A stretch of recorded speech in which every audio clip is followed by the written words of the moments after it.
And I can see the result of my shot, my approach shot. Pin is on the front. My approach shot has rolled all the way to the back. So when you walk up to the green to assess your long putt that you've got ahead of you, you can already start reading the green. Now this one in particular is tricky. It's got a few breaks in it. It slopes away from the front, down into a dip, and then rises up again at the end. So as I pace along here, I count how many strides it is to get to my ball. That gives me a rough idea of how far I have. So as I take a look at my putt,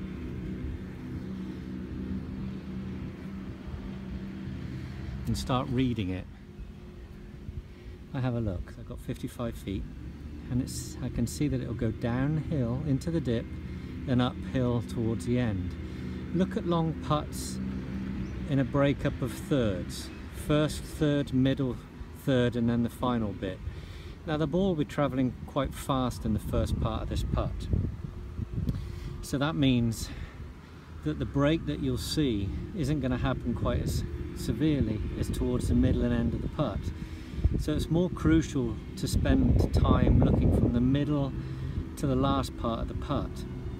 You can get a rough idea, you can start picturing the line here as left to right, downhill a little bit, and then quite severely left to right at the end.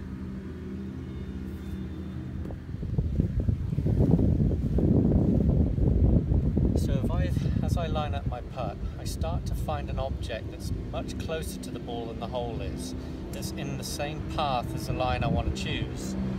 So for example, something that's 3 or 4, maybe 5 feet ahead of me.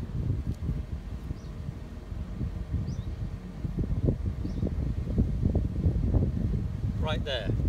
That's a leaf that's too small to really affect my speed and line, that I'll keep there as an aim device for me. It's much easier to aim and line up a 5-foot putt than it is a 60-foot putt. And you want to concentrate more on the pace. So once I've found my spot like that I can easily line up with, I can then spend the majority of my time now on picturing the roll and figuring out how hard I want to hit it. Your goal is to get it inside a sort of dustbin lid, as the saying goes, an area you feel comfortable, inside 3 feet really. And to help picture the speed of the putt, I find it quite helpful if you imagine your playing partner standing right there, hitting an imaginary putt that's identical to mine, and I can picture it rolling all the way to the hole. So I'm going to have a go hitting it over this point I chose.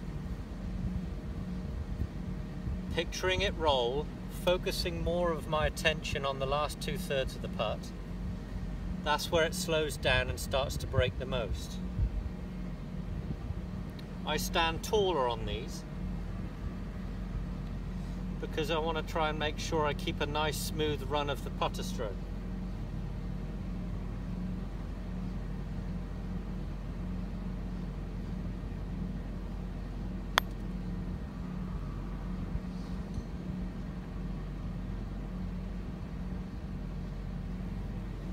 So you can see the pace was quite good, but I didn't allow enough borrow. I've left myself an uphill 4.5 feet putt left for my par. Let's try another. Let's aim further to the left.